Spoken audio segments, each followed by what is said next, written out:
And we're dealing with missions, and we've taken several weeks since we were in this one. And what I'm going to do is I'm going to kind of remind you a little bit about what we talked about. I say last week, it's been like a month ago. and then we're going to pick up on part 2. And what we're looking at is the difference between church planting missions and missions helps ministries. And I think that when we get into the second part of this, there'll be some things that I hope will be an encouragement and help to you. So, first of all, let's talk about where we've been. We talked about the focus of church planting, that is, churches birthing other churches where there is no witness, laboring within the church, leading to growth and spiritual maturity where it becomes strong enough to ordain leadership from within its own congregation. This is something that should be the desire of every church, is that we pass the baton on to the next generation. All of us, we have a day that we're not going to be able to do what we're doing. Unfortunately, it's just the way that it is.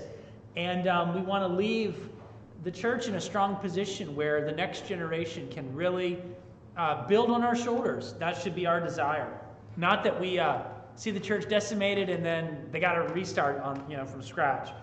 You want the church to be strong so it's passed on to the next generation. Next, we want to talk about what a church should be trying to plant. The first word is self-governing, and we know what a church is. We know how the church should be structured. We talked about this, leadership roles, the activities that should be going on in the church. The second word is self-supported. The church should be independent. And we're not going to get into this ministry models tonight, but, well, we might. I don't know. Probably not, based on our time. But what I'm going to do is talk about some of the different ways that churches go about church planting, what some of the models are, and some of the strengths and the weaknesses of those models. And then we want to just look at the Bible. What does it teach about what we know scripturally a church is supposed to be doing, how it's supposed to be done, and then kind of compare that to these different models that are out there and ask, where do they fall short? Maybe we can explain why some of these problems are there. But self-supported. We know the church should not receive financial support from outside once it is strong enough to support itself. And I think I even talked about this. If you have 10 families in the church that are tithing regularly, 10% of their income is going to the support of the local church, those 10 families can support a pastor. That doesn't mean they can pay the bills for their building, okay? But what that shows you is that a church really can do this once you have a handful of people. And I mean, 10 families, that could be like 40 people, It could be even less than that potentially, depending on the dynamics in a church. So if a church has 50 to 100 people, it should be able to support their pastor, I would say, in most circumstances. We know the church needs to think of itself organically, needs to think multi-generationally. We talked about this. And then what is the process? Well, a solid understanding of the gospel, basic discipleship, systematic teaching, developing well-grounded congregation. And I think that this word assumption was something that I had a little discussion about last time. But every Christian should be well-grounded. I think it's dangerous for a church to simply think, I just want to see people here. Do I want to see people here? Yes, of course I want to see people here. But I want to see people growing in the Word. I want to see people who are getting to a point where they can actually teach other individuals. This class, I mean, obviously, several of you are never going to be pastors in this room, right? But there's tremendous value in each person in this room getting some more in-depth teaching. Because what it's doing is it's strengthening you in your personal walk. It's strengthening you in your ability to help other people. If you're a mom, you're going to be teaching your own children. If you're a dad, you're going to be teaching your own children. A lot of you are involved in teaching Sunday school on some level. It's so important that everybody in the church becomes well-grounded. Not just, we want our pastor to be skillful in handling the scriptures, theologically sound, Well, how do you know if you have a theologically sound pastor if you as a church don't have theological soundness, okay? So if the church congregation is a legitimate accountability on these areas, then they've got to be grounded. It's that simple. Assumption 2, we need healthy families to prepare the next generation. It is my very strong opinion that if a church doesn't have some stable families, that church doesn't have a future. Okay? I believe as a church we want to minister to everybody. We've absolutely got to do that. But if you want to be able to minister to everybody, you've got to have some people that are really strong and mature. Some families that are doing the right thing. And a lot of what people learn is not by what you tell them. It's what they see. And so a lot of things I've learned about disciplining my children, guess what? I saw somebody do it. I saw how they talked to their child. I saw how they pulled them to the side. I saw how they got on their level. I saw the interaction that they had. And I said, that's what I got to do. I watched somebody teach a class with small children, and I said, oh, you know what? If I'm doing family worship, I got to teach my kids on that kind of a level. And so a lot of the ability to minister as a church is there are strong families that are able to pattern a good example. And I start with the leadership. If someone can't manage their house, they have no business being in the ministry. Simple, okay? And the Bible is so clear on that. And so, you should be able to watch how your pastor handles his family, how deacons handle their families, and you go, you know what? That's a good example. That's what you should see. Assumption 3. God will call people into ministry. We need to prepare them to be effective in that calling. I've heard pastors say things like, I pray that God gives me so many boys and that they're all pastors. I don't pray that. Okay? I pray that whoever God gives me, I raise them right. If they're supposed to be pastors, then if I raise them right, they're going to be good pastors. If they're supposed to be electricians or plumbers or in running a business or whatever it is, an engineer, I want to train my kids to walk with God, and whatever He wants them to do, I'm good with it. I'm totally good with it. My job is to make sure they are godly in how they are raised. And so we know God is going to put in the hearts of people to go into ministry. We've got to pour into their lives so that when God puts that in their heart, they are in a good position to start moving in that direction, and that they will be very faithful and effective in those ways. So, assumption 4, healthy churches can bless those that are weak and struggling. Whether we like it or not, we're living in a time where there are lots of declining churches in our culture. A lot of churches that are without pastors, and a lot of churches that are unpastorable. And there are a lot of churches that they probably need to just merge with another church, okay? Churches that they need to be restarted.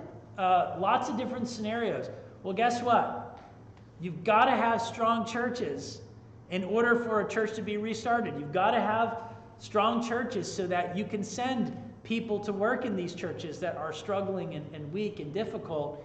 And the church can get back on track with the right kind of biblical teaching and instruction.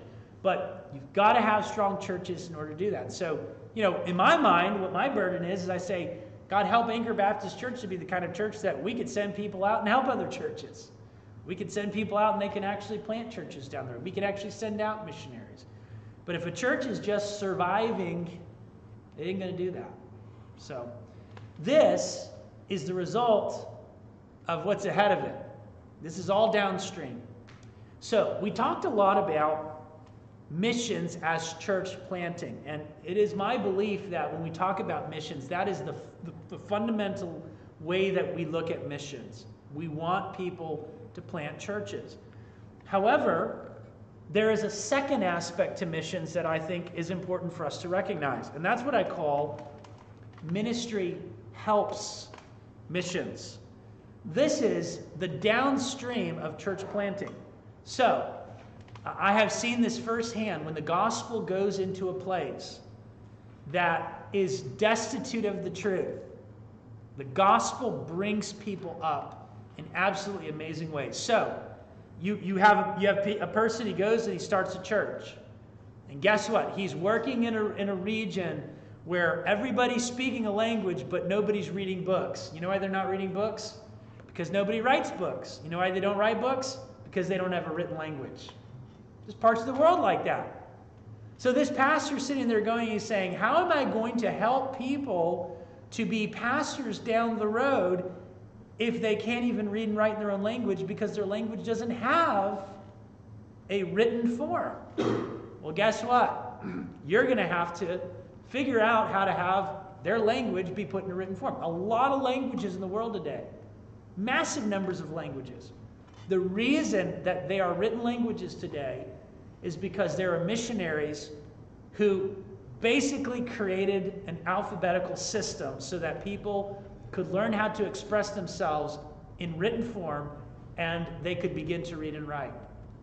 Secondly, once you have an alphabet, you've got to teach people how to use it. And guess what that means? You need teachers. Okay? So a church planter is doing the work, and all of a sudden he goes, you know what? If I'm going to have a pastor who's going to be here down the road, then I need someone who's literate. And if I need someone who's literate, he needs a language that is written down so that he can do this.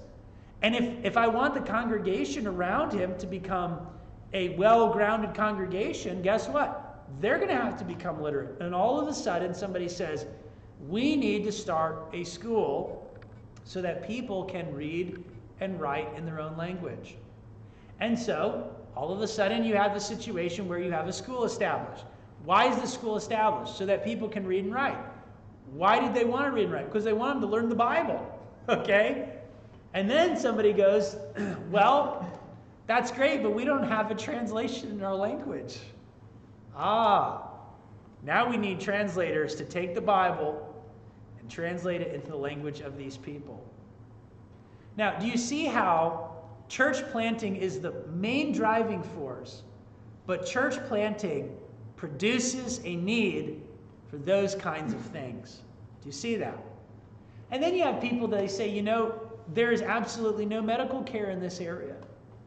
And they feel tremendous compassion for the people that live in that particular region. And you know what they do? They say, we really need to establish some kind of medical care system here. Now, why are they doing that? They're doing that because of compassion, because they genuinely care about people. They say, you know what? We can make a lot of contacts with people through the medical profession. And somebody goes, you know, I noticed that these people don't have clean drinking water. Maybe we should get somebody out here to dig a well. So the point is, these are what we call missions helps ministries. These are downstream. It starts with a church, and the church all of a sudden presents all of these potential need situations.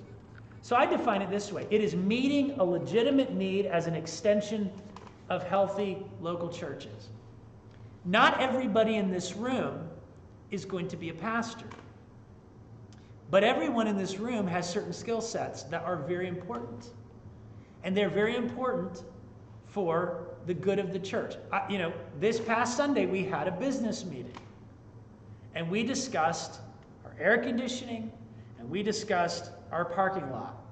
And there were guys in that room who asked questions and presented thoughts because they have areas of specialty. Guess what? The church needs people that understand these things.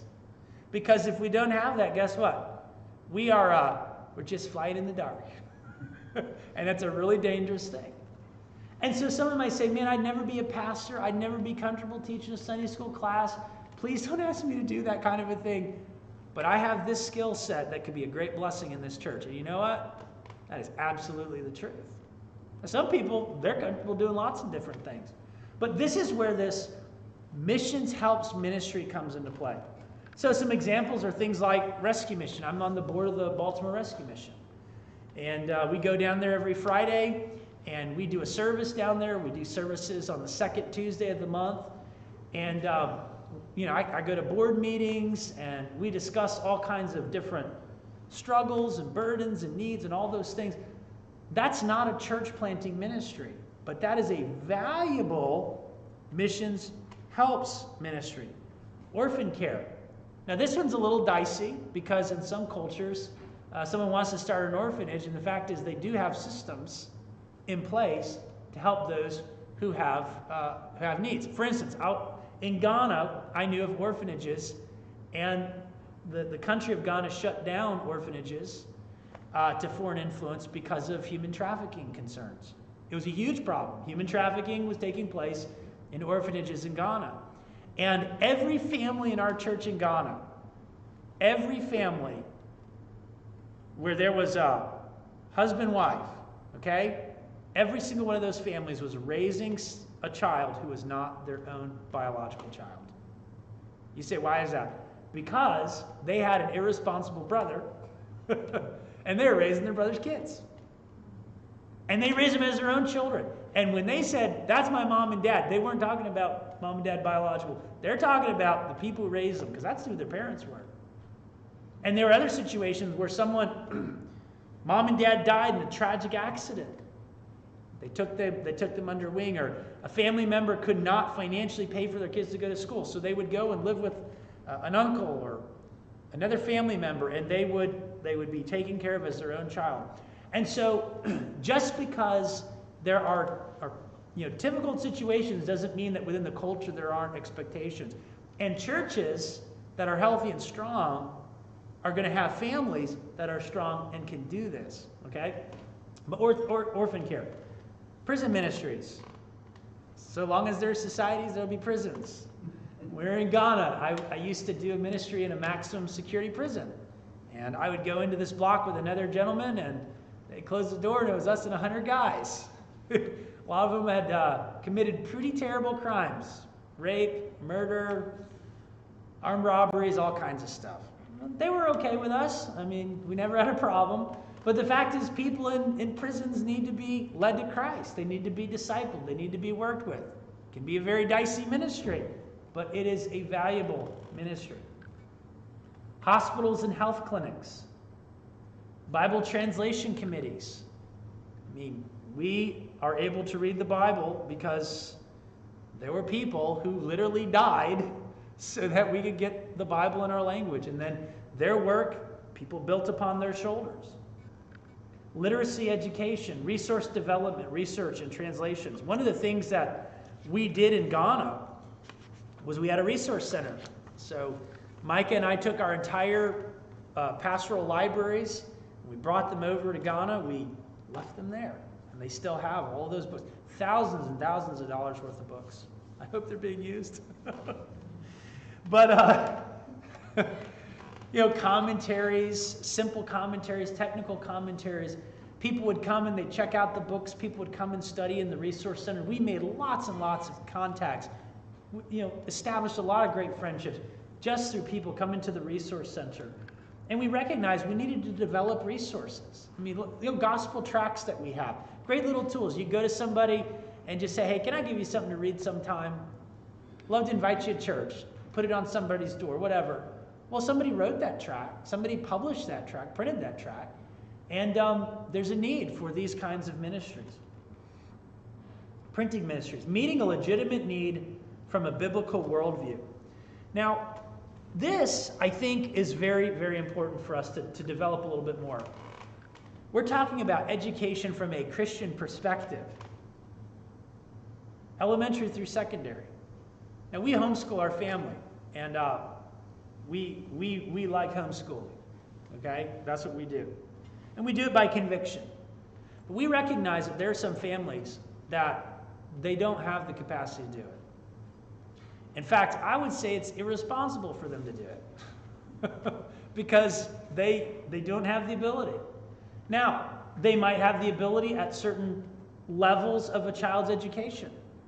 As your children start getting older, it's harder and harder to work on their education. You're going to have to supplement. You're going to have to borrow from other places. You're going to have to maybe involve some other people in these things.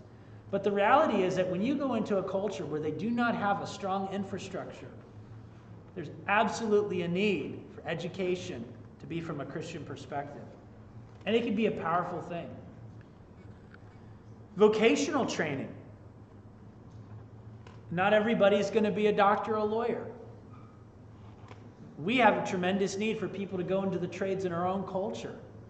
And I remember telling young men in Ghana, I said, don't go work for somebody, start your own business. Get a skill, start a business. That way, you are in charge. Not somebody that's going to take advantage of you, and they're going to tell you, yeah, I'll pay you, and then they pay you like a third of your salary every second month. Get a skill, start a business, and be the kind of person that can actually lead your household and do that. So, well, how are you going to do that? Well, people have to go and they have to get a skill. And so, in many ways, a missionary is like a parent to young men. A lot of the guys in our church in Ghana, when we first met them, they were high school age guys. And the reason that they're all married and have children, in fact, they're doing better than we are on our side here. I'll just say that. The reason that they were able to be gainfully employed, get married, and start a family is because we taught them when they were in high school. We put into their head how to approach this issue. While all their peers were sitting at home, they were doing it different because of the influence of the missionaries that they came in contact with. Not just me, other missionaries. And it was very, very good. And a lot of the strength of that church is based on the fact you have families. Not guys just sitting around, oh, I'm going to be in school for the rest of my life. Mom and dad are paying all my bills. No. Grow up, be a man. Start your family. That's something that's very, very important. I'm laughing, but I'm serious. 100% serious. All right, so why this focus? Christianity should shape every area of life, and God uniquely places each of us in society for the good of others. And when people talk about ministry, I believe that anything that a Christian does that is honest labor for the glory of God could be considered ministry. Okay? That is my viewpoint. I do not believe that a missionary or a pastor is of a superior ministry quality to a man in the church who does his work for the glory of God and raises his family in the fear of the Lord. I do not believe that one is greater than the other. And I think it's wrong for the church to put this, you could say, like the laity versus the clergy mindset. It's very dangerous. It's very inappropriate. And really one of the things that the Protestant Reformation did is it really attacked that viewpoint. But I think we have that viewpoint back in our churches today. Oh, the real people in our church are serving God. They're the ones that are going to go on the mission field. No, they're not. If somebody's being a faithful Christian, they're faithful in the local church, and they're raising their family well, you ought to say, that's what we want to see. And so let me give you some fascinating statements of people who weren't pastors, but obviously God used them, and they were put exactly where he wanted them.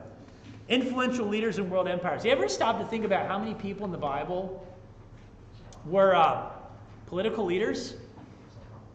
It's a lot. For instance, Genesis 40.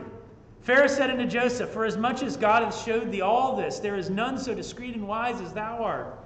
Thou shalt be over my house and accomplish unto thy word shall all my people be ruled. Only in the throne will I be greater than thou. And Pharaoh said unto Joseph, see, I have set thee over the land of Egypt. Why did he put him there? Because he was a godly man. Every place that Joseph went, he prospered. Why? He was a godly man. He was in prison, he prospered. He was a slave, he prospered. He was forgotten in the prison, he prospered. Why? Because God blesses people that have those kinds of work ethics. Lots and lots of people today, they say, oh, the times are so difficult, I can't do this and I can't do that, and I'm facing all these challenges. I'm like, what was Joseph saying in prison? Was he complaining like you? No. Why did he advance? Because he had an excellent spirit. I look at the story of Daniel, Daniel chapter 6, verse 3. Then this Daniel was preferred above the presidents and princes because an excellent spirit was in him, and the king thought to set him over the whole realm. By the way, Daniel never got married. There's a reason for that. He was a eunuch. That wasn't of his own choice. The simple fact is, God used this man for decades and decades and decades. Political leaders, world empires, craftsmen. I think this is fascinating. Exodus 31, verses 1 to 5. The Lord spake unto Moses, saying, See, I have called by name Bezaleel, the son of Uri, the son of Hur, of the tribe of Judah. And listen to the next statement. I have filled him with the Spirit of God, in wisdom and in understanding and in knowledge, and in all manner of workmanship, to devise cunning works, to work in gold and silver and brass, the cutting of stones, to set them in the carving of timber, and to work in all manner of workmanship. Now, when people think about the Spirit of God coming on somebody, they say, oh, it was in the preaching of a sermon.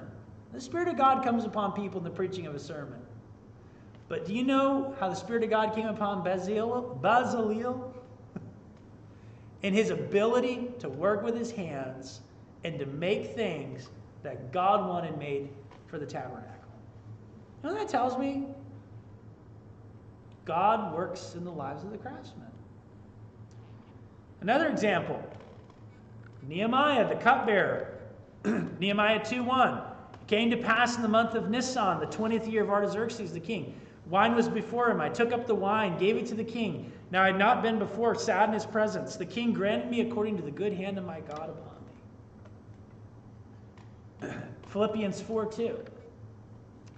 All the saints salute you, chiefly they that are of Caesar's household. Man, think about that. Do you know who the Caesar was when Paul was in prison? I think his name was Nero. What did Nero do to Paul? He cut his head off. What did he do to Christians after Paul? He was terrible. There are people in the man's household that were believers, witnesses. Philippians 1:13. My bonds in Christ are manifest in all the palace and all other places. Why is that? Well, because people got chained to Paul in the prison. They were Roman soldiers. And he just talked to them about the Lord. Romans 16:23. Gaius, mine host, the whole church salutes you. Erastus, the chamberlain of the city, saluteth you. And Quartus, a brother. A chamberlain was the town treasurer. The point I'm trying to make is this. When we think of ministry, we need to think beyond just pastors preaching the word. Ministry is a Christian being faithful wherever God planted them. And the reason I bring all this out is to say this. When we have a church planter who goes out on a field and they're doing the work of church planting, there may be times that craftsmen, people who have certain skill sets, it could be language skill sets, it could be technical skill sets, teaching skill sets, all kinds of different things. God blesses people so that they can be involved in that kind of work. There are some pastors, they are excellent communicators of the Bible. They should never do a translation. There are some pastors, they love people and they are great in basic discipleship, but they're not great theologians. They're not. Even some of the greatest preachers in church history, they were not like expositors the way that we teach our guys to exposit Scripture. They were faithful. They were consistent. They had a big picture of God. They were great communicators. But the fact is, God uniquely fits and gifts every different person. Some people are really good in that public setting and teaching, but then when you get them one-on-one, they're not as good. And some people, you get them one-on-one and they're really, really good, but they don't like getting in front of people to teach.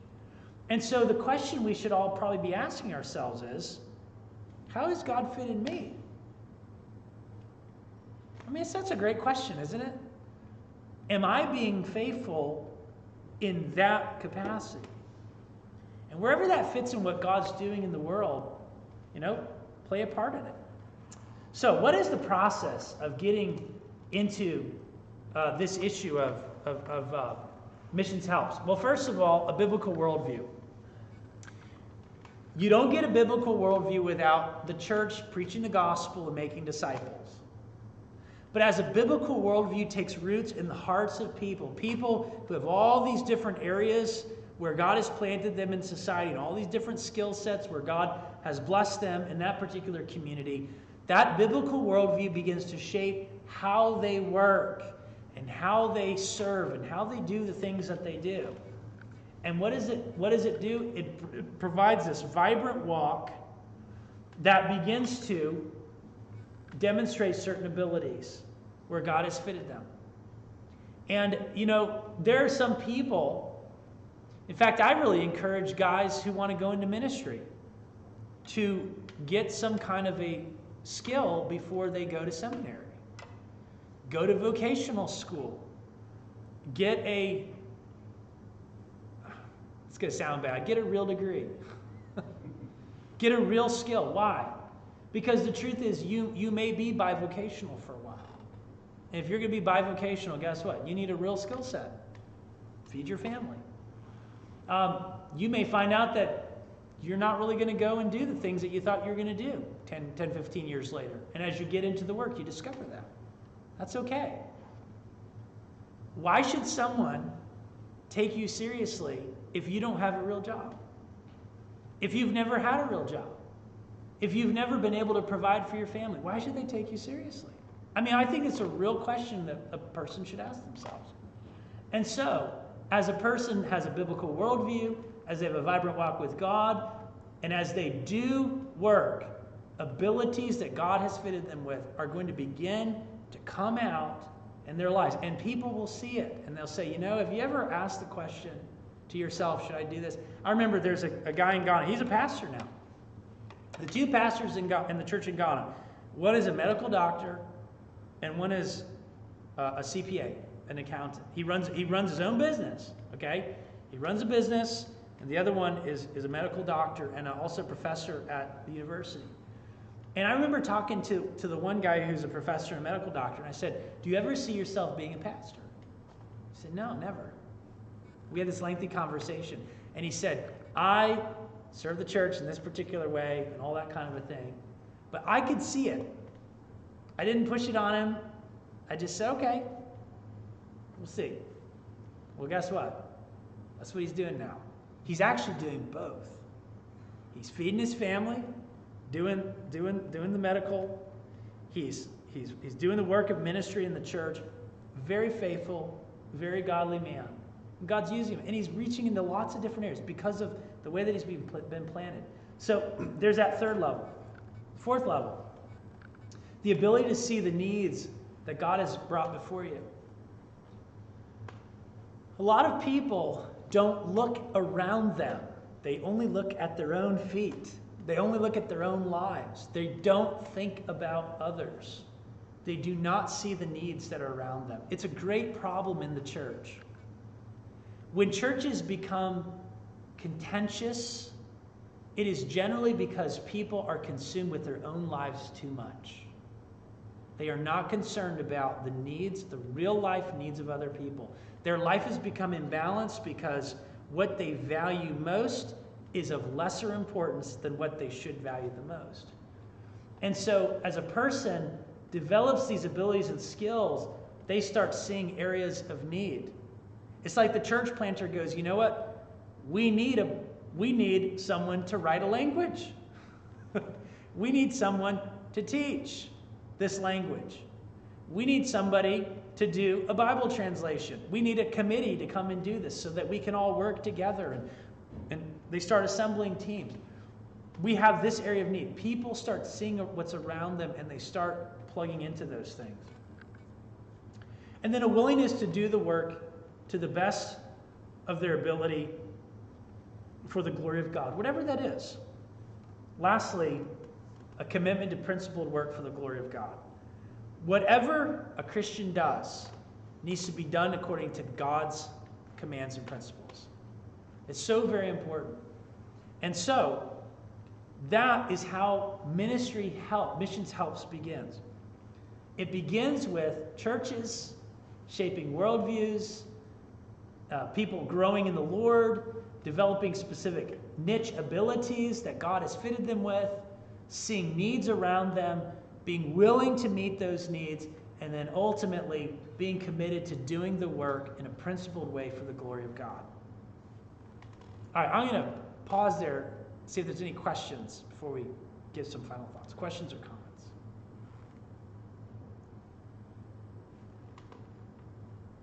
So, final thoughts. We need a conviction that missions is foremost church planting. You do not have ministry helps without churches, okay? You need the infrastructure. You need the gospel. Not just, let's do a basketball camp and let's give out some tracts and then leave people alone. Hey, that may be a great way to make some initial contacts, or that may be a great way to continue to make contacts with people. But they need a church. They need a pastor. They need the Word of God being preached week in and week out. They need to be assembled as a body to do what God tells the church to do. You need a church, or all this other stuff doesn't take place. But once you have the church, it's not just church planting that becomes the need. But there is the need to establish healthy churches that mature to the point where they can appoint qualified leadership, they can send out faithful ministers that don't harm the body of the church, the health of that body. And then what do? They begin to shape people's lives in such a way that ministry helps begin to become an invaluable asset in that community. People show mercy. People serve where they have abilities. Missions is ultimately the downstream of vibrant church culture.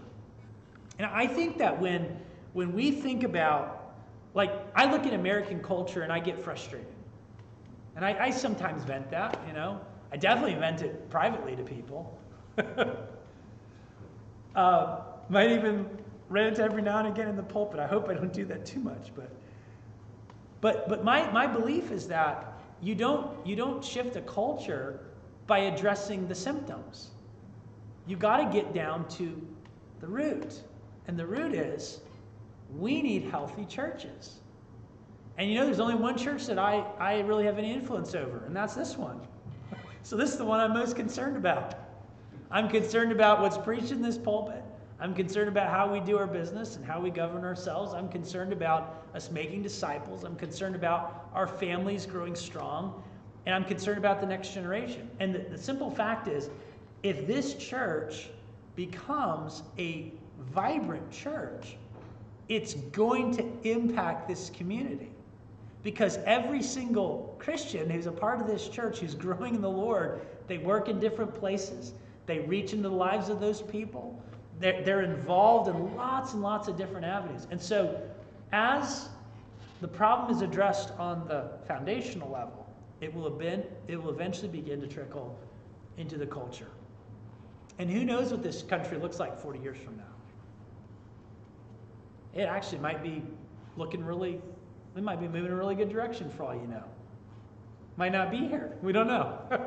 Maybe the Lord comes before that. We're in the millennium by then. We don't know what God's doing. But what we do know is we need to be faithful right now with what He's given us.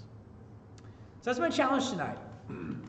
Lord willing, next week, obviously we're going to get into the continuation of Deuteronomy, and we're going to talk about church planting missions models. And one of them would be churches planting churches, churches establishing satellite churches, churches replanting churches, struggling churches merging to form new churches, and organizations starting parachurch or other parachurch organizations or replanting churches. So we're going to talk about that, talk about how our church polity affects how we approach this, and we're going to look at how our polity, what we mean by polity is church government, how that is revealed in how we conduct the business of the church, and also we're going to look at what the Bible has to say about these areas so we can look at what is the most biblical of these models. So that's